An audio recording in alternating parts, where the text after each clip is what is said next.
All right, everyone. Welcome back to another great show. It is 3 p.m. in Kitsap County. It is October 5th. It is a great day in America.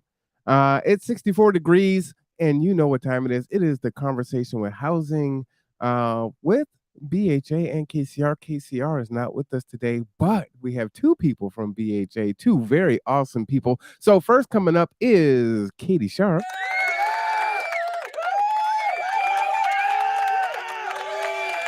Katie, how are you doing? Doing good, Marwan. Excited to see you. I don't think I saw you last week.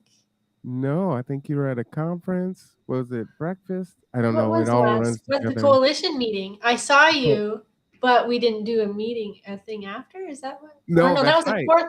fourth Yeah, no, Wednesday that was a last while week. ago. Yeah, the breakfast Wow. was after that. Yeah, it's been like 3 weeks. This is like week 3. Oh man. Okay. Well, Man. happy to be here. Good withdrawals. All right. So, hey, our next, we have a visitor who hasn't been with us for a while, but she is super awesome, Lori Ressinger.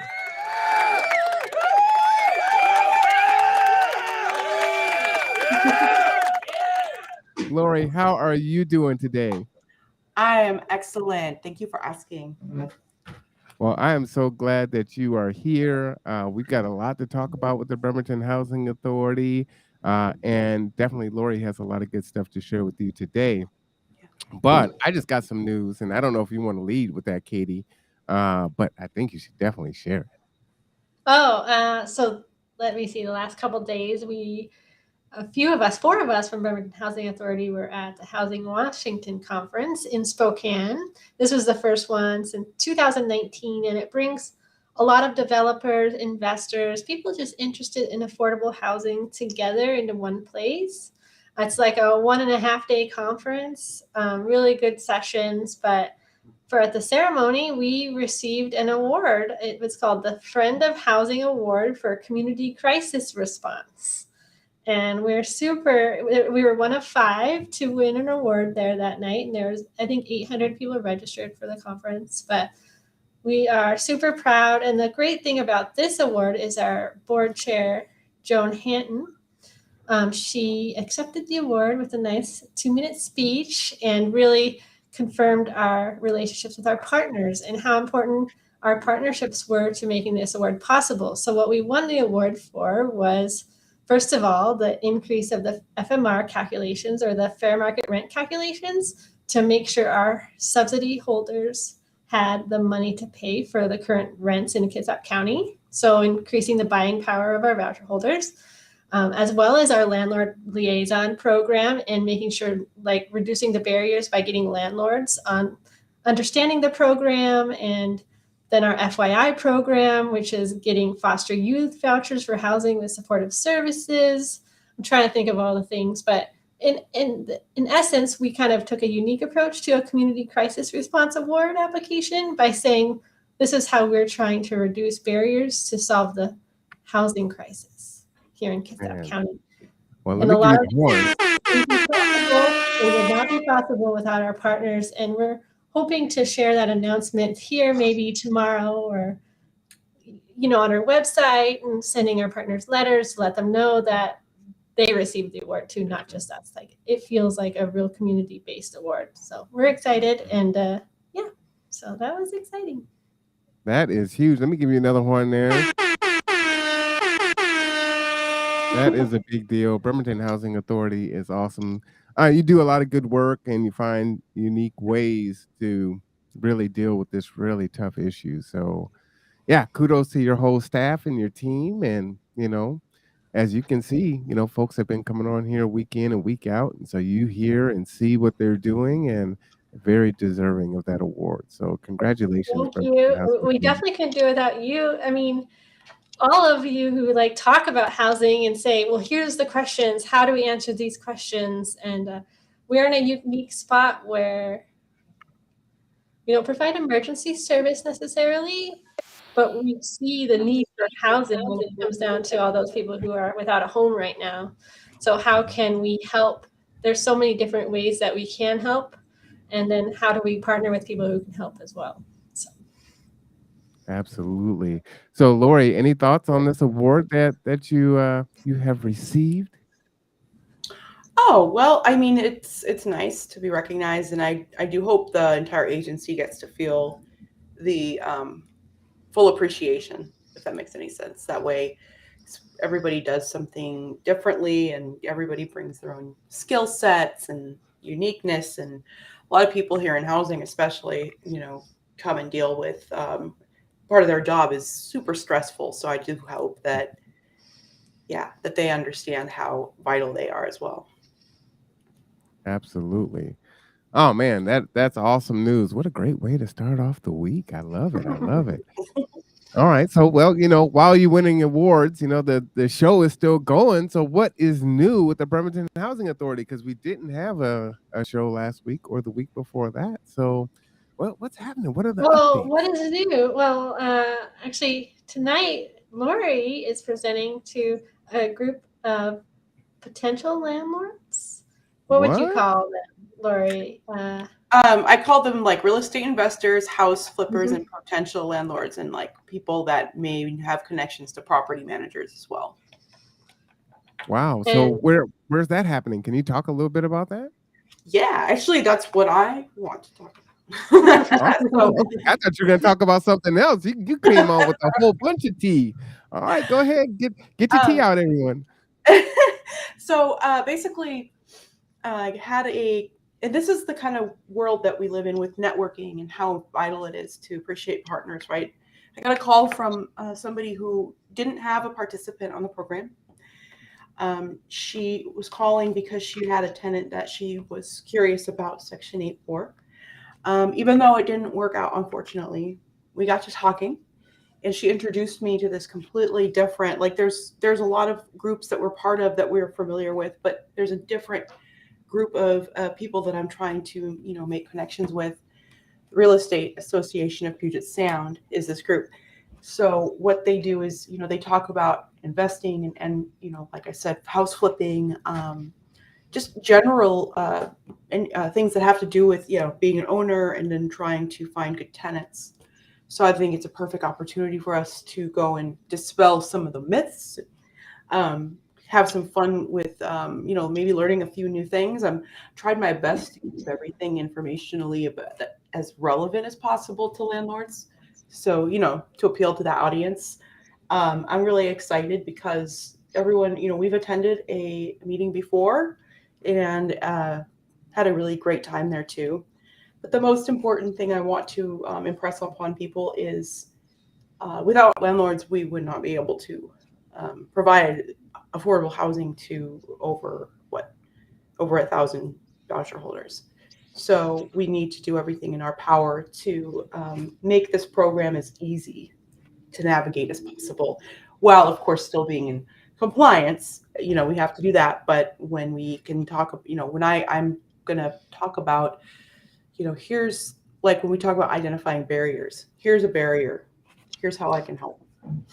Here's something that you might have experienced, here's how I can help. Because ultimately, the more people that know about how our programs work and know that we have these opportunities are there. I've met so many people that have expressed interest but just didn't really know where to start.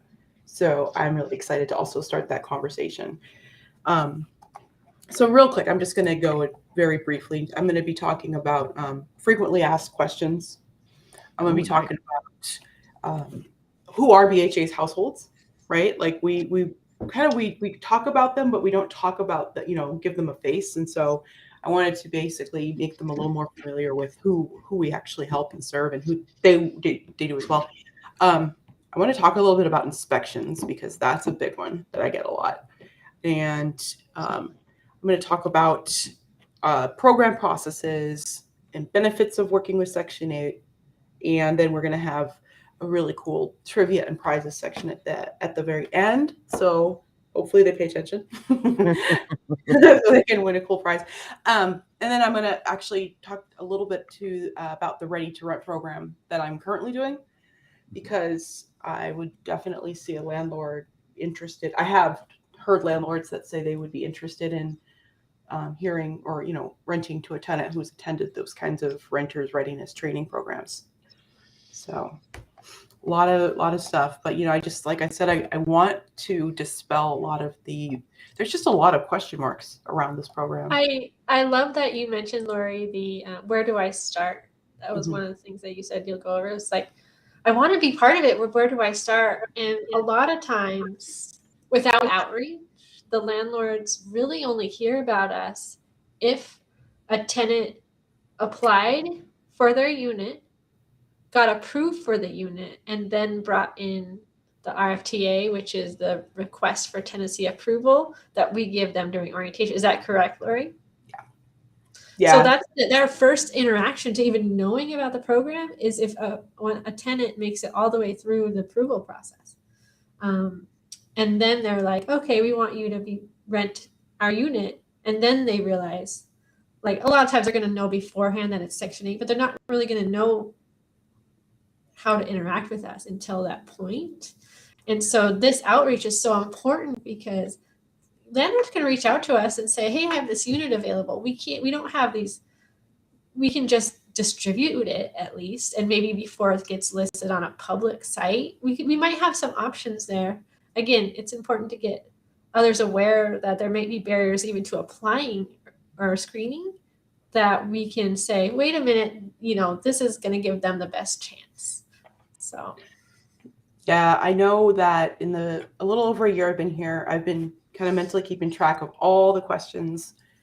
And I mean, there's so many good ones, and a lot has to do with paperwork. I'm trying to make that as streamlined. I'm like, you know what? I'll walk you through it. You don't need to worry about downloading this 17-page for example. I'm just maybe exaggerating, but you don't need to worry about downloading this really tedious form with all these fields and feeling like you're on your own. I will help you with that. There's a lot of other people that I've had landlords ask me if Section 8 households get special legal protections, and things to that effect might prevent somebody from even picking up the phone or emailing me, and that's where I'm trying to mitigate that or prevent that from happening. I also want to tell them about it's a fund run by the Washington State Department of Commerce that is money available to Section 8 tenant landlords. That is extra money. It's like having a deposit on top of a deposit. So it's stuff like that I want them to know about. Like, okay, maybe it's not X, but I just know that I'm actually very appreciative of when landlords are candid with me, because then I can really figure out where the problem lies, and I can really drill down. So is the potential hope from this to increase landlord participation in the Section 8 voucher process? Correct. We want to make sure, I want to give people a sense of what Bremerton Housing Authority even does, because that can sometimes even be confusing. If you ask 4 different people, they might have 4 different answers. And so then, it's a lot easier it's a lot easier to call me if you know that I might be able to help with a certain thing. It's a lot harder to contact somebody with a complete random question that you're like, I don't even know if I'm asking the right person. So that's another thing, is I want them to see me as basically the face for landlords at this agency, and definitely, ultimately, house as many people as we can, get them familiarized with the process. We both know Jim Adrian. I want to get more and more landlords like that, where we can meet, I can further our mission in my way. They can get their money, make their money, run their business as landlords, and then we all win, basically. Oh, I love it.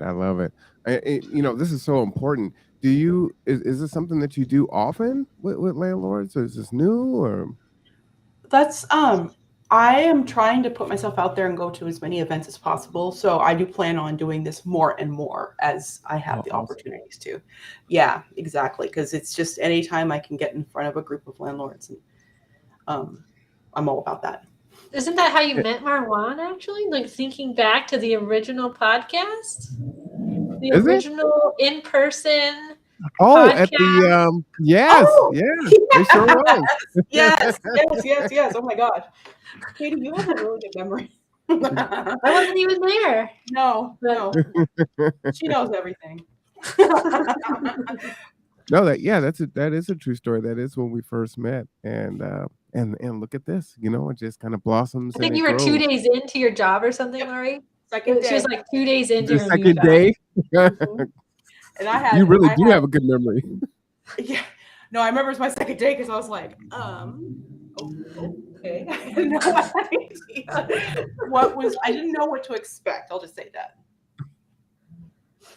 Yeah, but it was good. And thinking about that, it'd be nice to get more of that candid conversation. And just like Lori said, the reason we kind of figured out about this group and kind of the pain points that landlords are feeling is by having landlords supporting us, and really having a, back and forth communication and being able to maybe a focus group type of hey, would this make sense?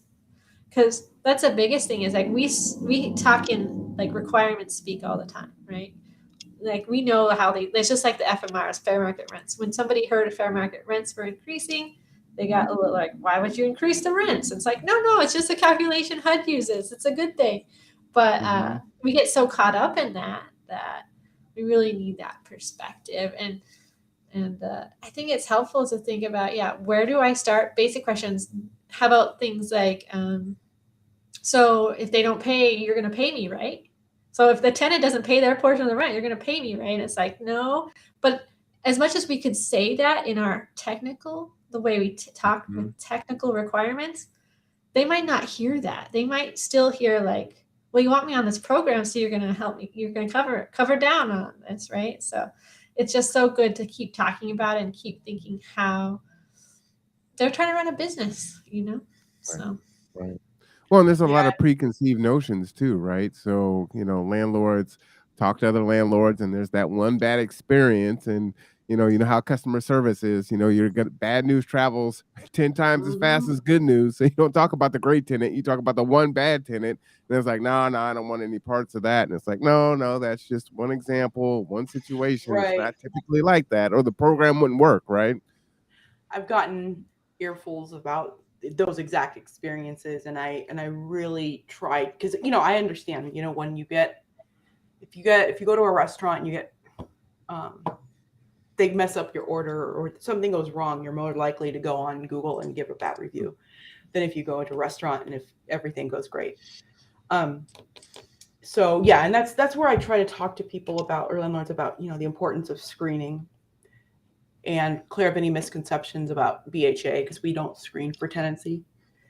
And generally there's, studies show that there is no more Section 8 tenants on average don't cause more problems. They don't cause more damages. It's literally just the same across the board of any tenant, but you have to screen.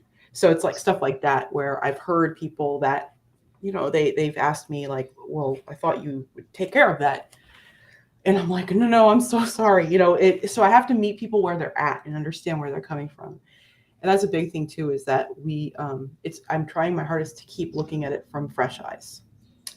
And yeah, so it's if I've never heard of Bremerton Housing Authority, or I've only heard of Section 8, but I don't know anything about it, how would I want someone to approach me? Or if there's any incentives like weatherization, things that I think there was air conditioning that they were. I wish there were more incentives, is all I can say, Marwan. I wish there were more. It's a complicated program. It's complicated, the forms, the process.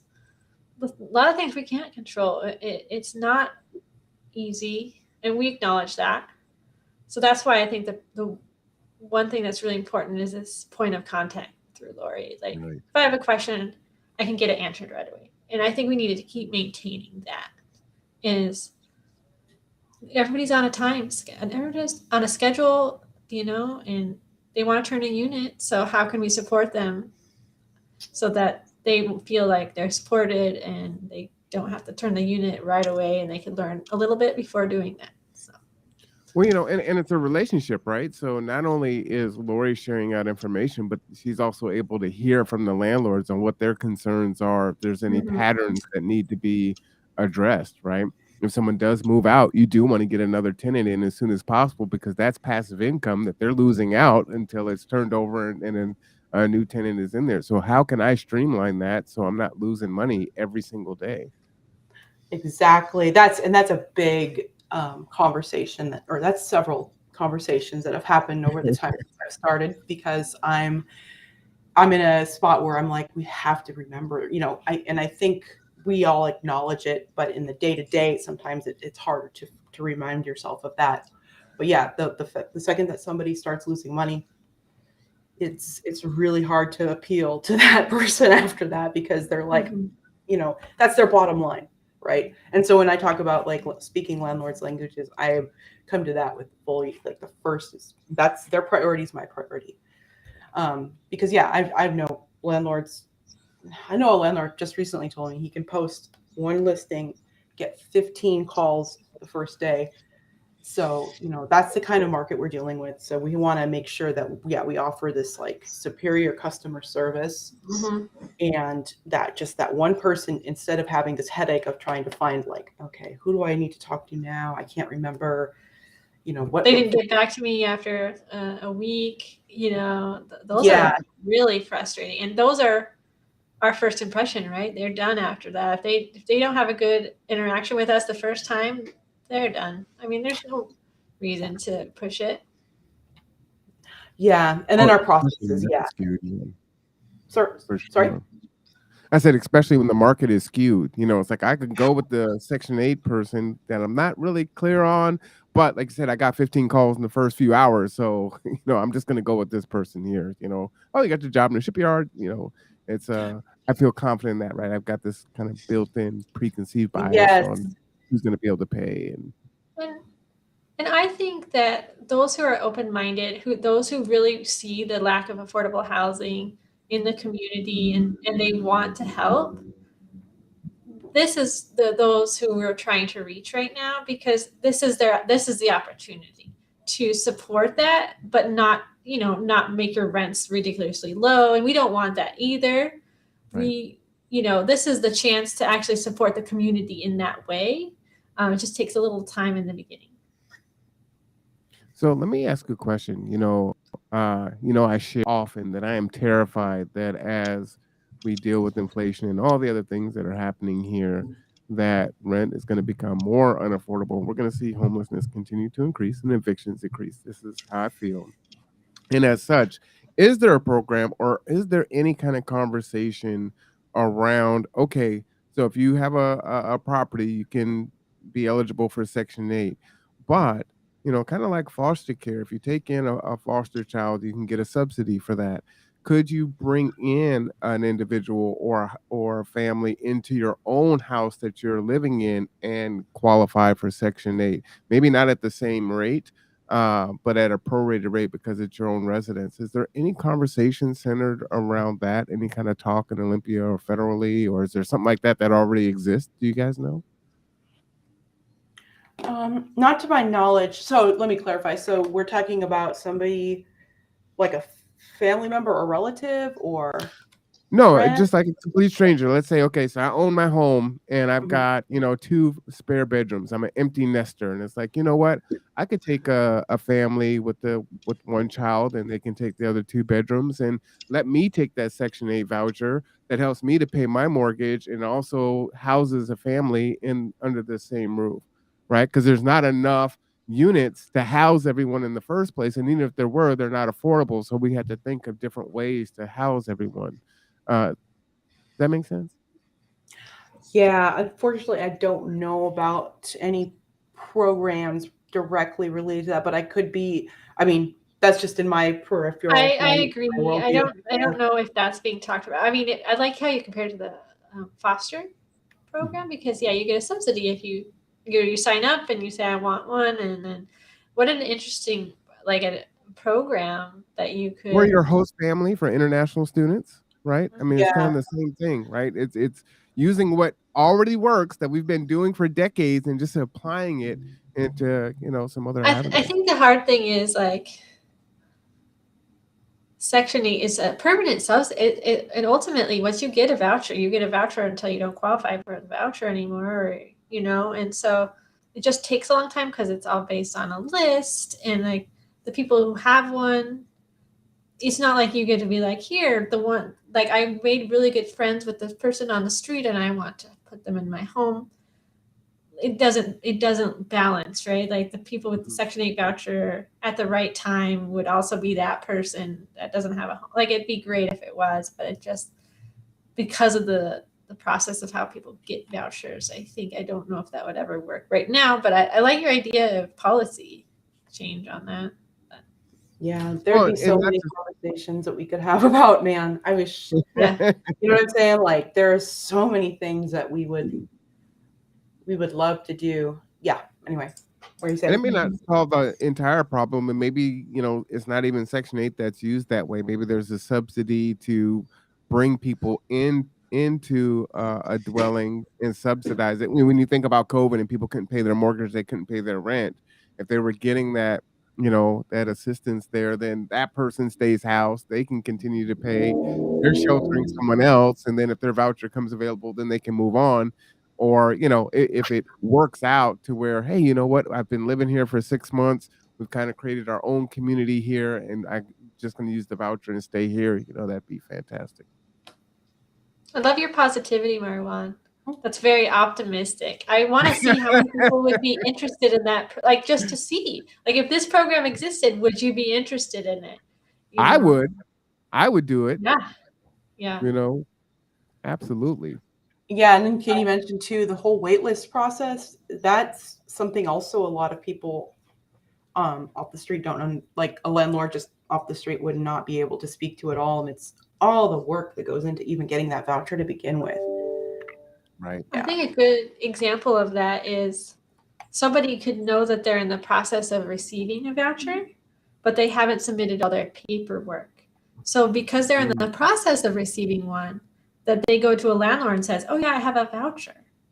But they actually have to have one for it to continue. So a landlord could be holding a unit for that person who's saying, yeah, I'm in the process. I'm submitting my paperwork for a voucher. But it could be a month or two before we get all the correct verifications.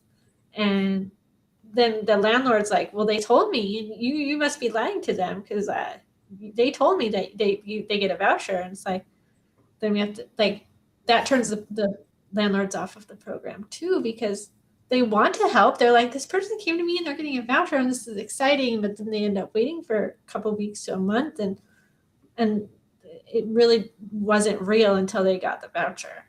So. Right. Yeah, I've even had landlords. I've even had landlords or I should say, I think participants misunderstand if they signed up for the wait list. I think a lot of times they think that means they have their voucher, and unfortunately it doesn't. And I've had a handful of landlords call me recently and ask, hey, I'd love to rent to this person. It is hard to explain because you're like, or it's not hard technically, but it's hard as like mentally, emotionally to explain to somebody like I'd taken all their hope away. I'm sorry, we can't. So anyway, either way, the point is that yeah, there's so much that goes on behind the curtains that most people don't see. And that can be like the optics of it. If somebody does have a frustrating experience with it, they're probably not likely to participate or let their friends know about it. Well, Laura, I have an adjacent question for you. Mm-hmm. Working with Deborah Jackson, she really works with a lot of landlords.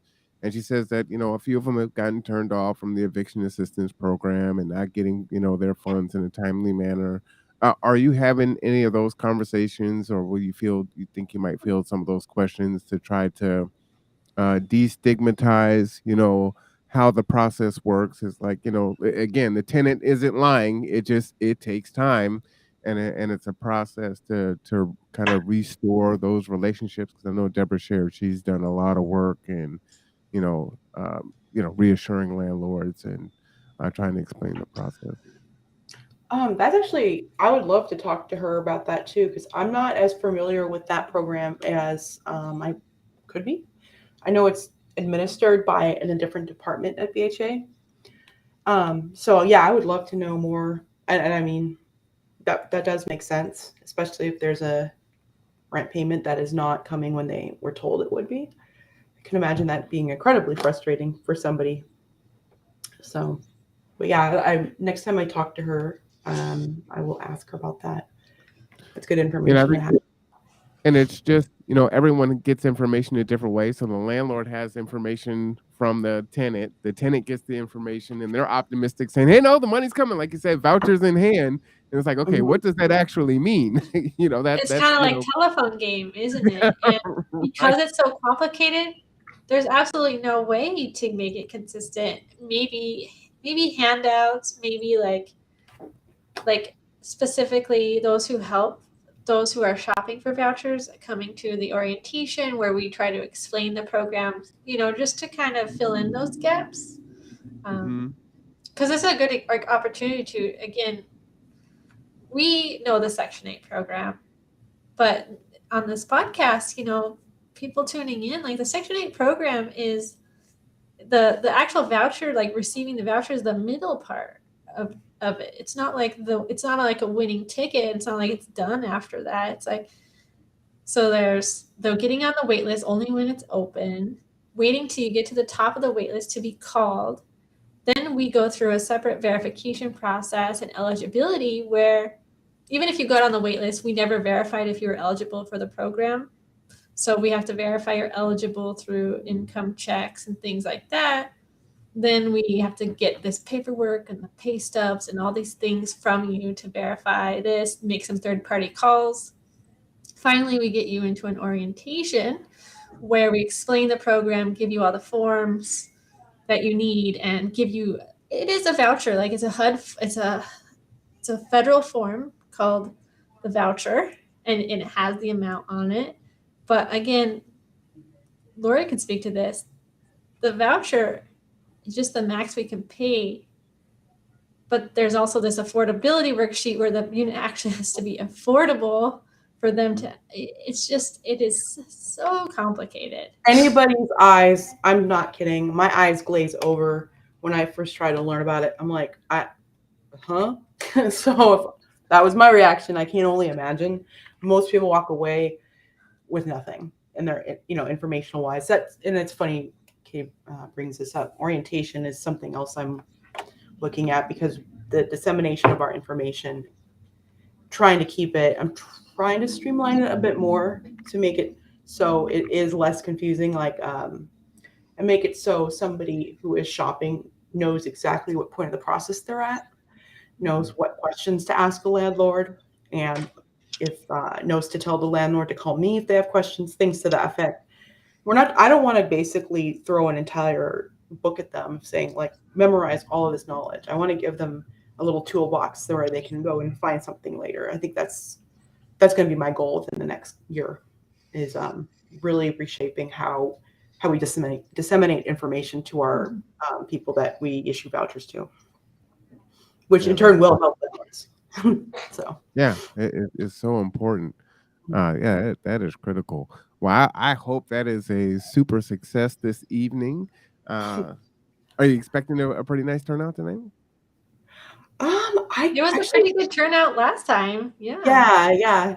I mean, there was definitely a room full of people in the Cloverleaf, so that should tell you something. But I don't know what to expect, which is kind of part is of it at the Cloverleaf? Yeah. Well, you picked a good spot, right? Pizza and beer. Well, that's where they host it, but I'm not going to complain, because I do think it's a nice little, like, central location for everybody, Mhm. Yeah. I think the biggest thing is I remember going to the presentation I heard there, and somebody had just opened it up, and they had flipped an apartment complex, and they had just opened an apartment complex. And then I think somebody asked, "Have you had Section 8 tenants apply?" Somebody else did there. So, and they were like, "No, I haven't." And that's great. It's fine. Were the rents too high and the Section 8 tenant couldn't apply? Did they not make it through their approval process and they don't know? It's not like they're intentionally not, allowing Section 8 tenants. But there's this whole group of people that just aren't aware of the program or how it works, and that we can just look for these signs like to help and support these possible tenants. And so we know they deal with a lot more barriers sometimes, so they don't make it through the screening processes like Lori mentioned. So if we can relax our screening a little bit, again, we're looking for those landlords that are interested in supporting the community this way. Right. Yeah. And as far as I don't want to make any secret and not acknowledge the elephant in the room, which is that, yes, there is more paperwork. Yes, there is inspections. We're not going to try to lie to you and tell you that there's not. Because of that, that's where I can come in and try to make that process a little smoother, so you don't have to worry about, oh my gosh, did I fill this out right? What am I doing? Am I missing something? Was there a deadline? All of these things that I know I used to be in property management a long time ago. Just having that person there is, to me, and I've heard it definitely from landlords too, just having someone there to basically, I guess, hold their hand through the process until they're more familiar with it and feel more comfortable navigating it by themselves. Yeah, it's massive, right? So it's like, hey, this would be a great thing. You're going to help the community. Here you go. Yeah. Fill this out and understand all this legal jargon. You're like, oh man, so to have someone talk through it. Exactly. Yeah, no, that's huge. Yeah. That's huge. Yeah, exactly. And it's just, it's unfortunate that, the program carries a stigma with it. It's unfortunate for a lot of things that are outside of our control. So, that's another thing is I want to address is, the fact that there's extra assistance, there's extra funding available if you do choose to go with a Section 8 household. But yeah, I'm not going to lie and tell you that, oh, it's just easy, don't worry about it. It can be it can be a little bit more intensive, but if you have somebody there to help you out, I've heard definitely landlords are like, that's fine. As long as I got that person to help, that's all I need. You know what I mean? And I want them to know that I'm here for that. Well, it's pretty obvious why Bremerton Housing Authority has won an award, as you can see, right? Lori and we told you before, I think we've only been on the podcast once together, right, Lori? I think so. Yeah, I believe we have. It's a little mini dream of ours to have our own. Well, One we step enjoy at it. a time. Yes. Yeah. like my episode of Make a Wish. but our thing, we really see the mission, right? This is hard. If we can't keep looking at the mission and why we're doing this is really hard. This is a new ground. We've never done this before, and really focusing on an industry we don't know as much about, only from our side. We are in real estate because we are a housing authority, but from a different side of it, right? And so we really want to meet people where they are and support landlords with what they need, not just what we want to give them. And I think that's the biggest change, is finding out what they need and then doing that. Yeah. Speaking their language, meeting them where they're at, and not just telling them, this is what you should want. This is what you should do. Yeah. No more. No, we don't want to do that. So. I mean, speak to the inspections a little bit, because our inspections are probably less stringent than the Washington State inspections. But the problem is our inspections don't talk to the Washington State requirements. So what about the smoke detectors, Lori? I can't remember at the top. I will have my pre-inspection checklist that goes over the commonly missed and the things to that effect. But I do know that when people hear the word inspections, they immediately are like, what? What I mean? I don't want that. Like nobody really, it's like getting audited or something. You're like, why would These things are like already required is what I'm saying. The things that we're inspecting Yeah. for are already required as a landlord. Yeah. It's just that we look at them in a different way just based on the federal checklist that we have to use. But in all honesty, they're required in Washington still, and they're much more relaxed than the Washington standard. So you should be doing more than what we're saying.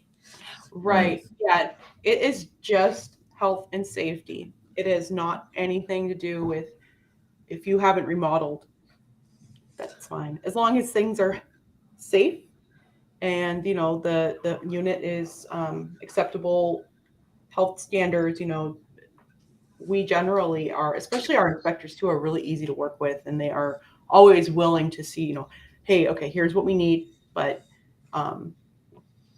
they'll talk to you about it. They won't just send you a letter and just be like, well, figure it out, which is another. I think one of the most common findings is GFCI outlets, right? Yep. Your water really? source. Yep. And honestly, that sad thing is they miss one of those checklist items. That's considered they didn't pass, right? Oh, so there's wow. more time that they have to spend waiting. And then maybe they have to get a handyman in to do a little bit of this or that. Then they have to there's other ways maybe we can partner with them and support them and getting them ready for this. But at the end of the day, it just takes more time if they have to do a re-inspection. So they have to wait for the inspection, which our inspectors are great. They get it done real fast. Just knowing that the landlords are looking to turn the unit. But if it doesn't pass, it's just more time. So.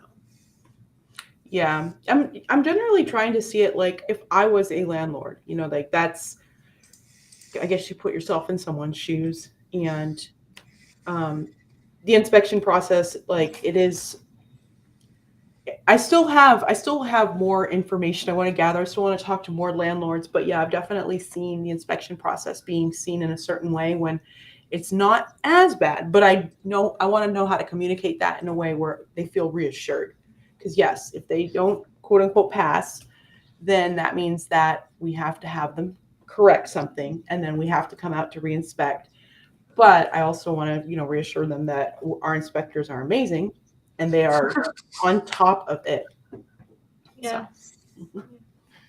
So what's so amazing is I thought you were going to come on here and talk about Ready to Rent, and you had something else to talk about. So talk about Ready to Rent too, because that's also super awesome. It's going good. It's going good. I'm really enjoying it. I know the people are, enjoying it. I am tomorrow I'm doing class 4, which is shopping for a new home. You're already on 4? Already on 4. Yep. Wow. Almost a month. Okay, yeah, that will quick. Yep. There's just so many activities. I just really like this class because it's not a lecture. Mm-hmm. It is the opposite. It makes people, first off, I do everything I can to make people feel comfortable, no judging, nothing like that. Make them feel, like I said, like accepted.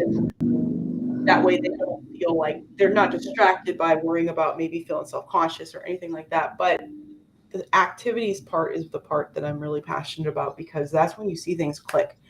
Mm-hmm. And so we're talking about how to communicate with landlords. We're going to be talking about how, like when you search, like how are you searching?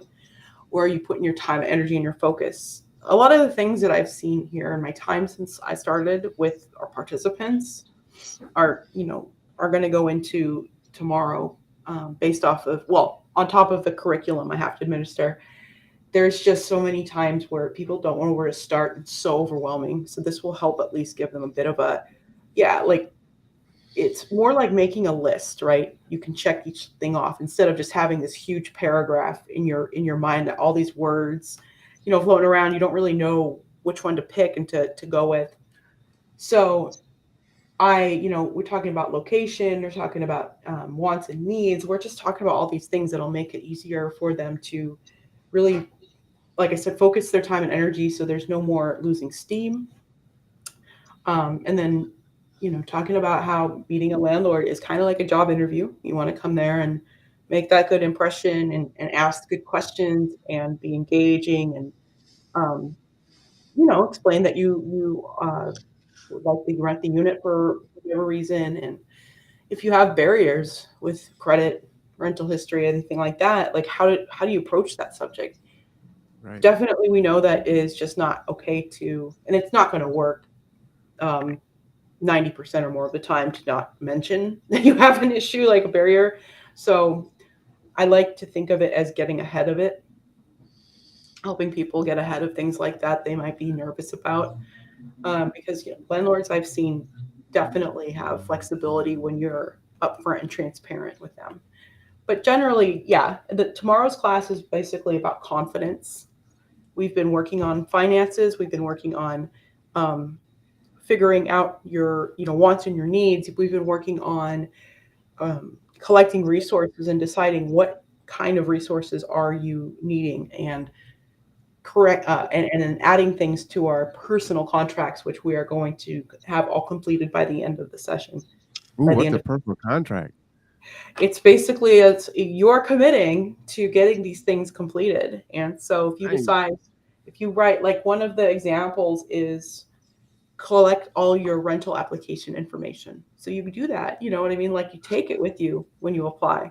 So you're not going to be like, I think we've talked about this before, but you're not going to be like, oh gosh, where did I live 10 years ago? This is too hard. I give up. It's just stuff like that where now people will have like they have a set task list, and that can make all the difference in the world, especially when you're in a headspace that is starting to be you're stressed. You're not sure what's going to happen. You don't no nobody likes the unknown. Mhm. Ready to rent, I think, is a great way to give some people some framework. Well, in its headspace, but it's also a race against time, right? Like the landlord was saying, "Hey, I get 15 people in the first few Yep. hours." It's like, Yep. "Oh, I don't have all my paperwork done, and I can't remember this." So having it done is like, "Here you go. I look how well I did. Correct. I'm ready to go. I'm ready to Being rent." confident, exactly. Like the confidence of knowing that, like I just had someone today call me, and I'm so happy and proud that she did, because she was like, I just wanted to make sure I'm doing what I'm supposed to be doing right here. And I'm like, yes, yes, you are. Keep going. Um, because yeah, it's like it can be kind of confusing just being a non-Section 8 person looking for a place to live, right? So on top of that, the Section 8 process muddies it even further. But yeah, confidence is what I want to give people, because I have, seen, especially when they get panicked or they get more and more anxious and more stressed because they are running out of time. That's where you need to, like basically grab the bull by the horns. And that's hopefully what ready to rent can help people, deal with, and gives you some solid things that you can focus on. Yeah, that is fantastic. So it's 6 classes, is that correct? Yeah, 6 tap And so classes, 2 hours. this one's almost over. When is the next ready to rent? Actually, I don't know yet. I'm considering. I'm keeping my options open to make sure if I can see if I don't know if people might prefer one-on-one or anything like that. So I'd like to see how it goes and yeah, figure it out, because I'm definitely excited about educating the community as much as possible. And we want to be able to tell landlords too something simple as like, hey, again, this is a gold star. This is, hey, this person has a ready to rent certification. And if the landlord knows what that Mhm. is, it'd be like, if it's a Section 8 voucher holder or not, if they have ready to rent, they're like, oh, they know a little bit about taking care of their unit. They know that they can contact the landlord if they have any issues. Okay, they're a little bit more prepared to rent my unit, even if they don't have the rental history, or even if they have credit issues. Okay, Yeah. let's do this. Yeah, it shows a commitment. Mhm. Oh, I think that is fantastic. Well, I told you that this wasn't gonna be an hour, and we're at 50 minutes already because this is so chock full of information. So I Chalk. do wanna be chock full of information. I do wanna be cognizant of your time. Uh, eh, Katie, anything else that you wanna Yeah, share? actually, yeah, I was just in a meeting before this, and I know Jill had mentioned in a couple podcasts ago about opening the public housing wait list. So we are I can't give you a date yet. Next week, I can give you a date. But the public housing waitlist will also be open over Rent Cafe, meaning if you have an account with Rent Cafe, you're good to go. You'll get a notification. If you don't already have an account registered in our Rent Cafe, please do that just to get ready for applying for the waitlist when they come out. And it'll be at the end of the month, most likely. But Rent Cafe is open 24/7. So right now you can't do much but register your account and keep your contact information up to date. But please do that so we can get you an email when the waitlist opens. So BHA is really good at announcing things on the conduit when those things happen. We have been the launching spot for a lot of first or pre-first, like it's coming.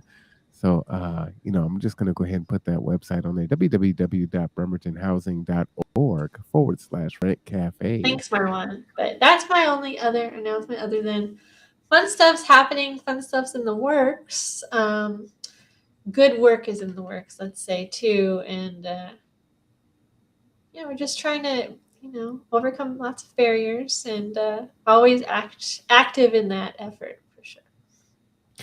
My daughter gets news where it's like, I can't really say yet. She always says, well, let me guess. So she's like, give me the first letter or the last letter. So might it be the end of October? Might it be the end of November? Oh, end of October. Hey. I can probably. Well, we're thinking October 25th right now, but we haven't finalized the time. But it's only going to be a day, most likely. Like I said, it's all about. We'll do another registration push where we'll let people know that the waitlist is going to be open and that we need you to get registered on Rent Cafe to make it a lot easier to apply. We've noticed in the last waitlist opening that registration was the biggest barrier, having to have an email. And we knew that anyway, so we're glad we did it how we did it. But it's really important to have an email, be able to access the email, remember your password. And then there's this one hurdle in Rent Cafe where our software provider says, if you've ever applied anywhere else that's ever had Rent Cafe, we'll give you a message that says, good news, your email address is already in the system. Actually, it's not good news. You have to use a different email then. Mm-hmm. And it's that communication there, overcoming that, because they can't do anything about it unless they call us. And then there's just a process involved. So that makes it more difficult. So we know and we're aware. So we're going to make sure to see if we can help people out by saying that up front. Like if it says good news, just use a different email. But sadly, if they only have one email, that makes it more difficult too. So there's just some barriers there that we're always working through. But we've seen a lot of success through Rent Cafe, just getting more information online for those who are interested in it. And we're going to start showing more through it. Like you can see if you receive a payment every month that you would be able to see that. And we're going to do the same thing for landlords. So cool. There's a lot of good things that are happening. It just changes a lot of our process. So those are things that we're just trying to get ahead of. Like Lori said, that's a good term. Trying to get ahead of, understand what we're working against so we can make sure it's a tool everybody can use. So if you have friends or family who haven't signed up for Rent Cafe yet, it might open in 20 days. That is the soft plan right now, and you're hearing it first. So just putting it out there. Again, a good reason to subscribe, like, and share the conduit, because information comes firsthand. And this is public housing, so that means that these are specific units in our properties, and the wait list will be divided by bedroom size. So nice. That is awesome. Well, thank you always for coming on and sharing all this great information and demystifying housing and programs and vouchers and all that good stuff. It is so tremendously helpful to the community who tunes in. We get this feedback all the time. I should do a better job of sharing it with you. But most folks will just tell me they see me in the street or at different events. And it's like, oh, I watched this show and I saw all this and I did that. I just spoke at Presbyterian church. What avenue was it on? Pastor Susie Beal last Sunday, and I was invited to come and speak at their church because they were listening to this podcast. And she was cleaning her bathrooms, and we were talking about homelessness and bathrooms for the homeless, and said, "Hey, would you come and speak to my congregation?" So, um, folks are tuning in; they're paying attention, and so that allowed me to go and speak to a whole church of folks all at one time. So that normally wouldn't have access to this information. So, thank you so much for coming on. Thank you for Thank having you. us. Mm-hmm. Thank you, Marwan. And I'm glad that this was a really interactive conversation. And, we just need the community support. Well, you got our support. That is for sure. Let's give you the horn. Give you a round of applause for your award and your continued work. And with that, we are 4 minutes under the level. So I'm going to go ahead and end our show. We'll be back at 5:30 for City Council. Please do an open comment if you are so inclined. Whatever it is, trees, sidewalks, whatever, right? Your voice is important. You're advocating for yourself and your fellow neighbors. I won't make an open comment tonight because I will be celebrating Layla's 11th birthday, but I will be back tomorrow. But I do want to thank Bremerton Housing Authority, Lori Ressinger, Katie Sharp, and I am R1 Cameron. This is The Conduit, and we will see you next time, everyone. All right?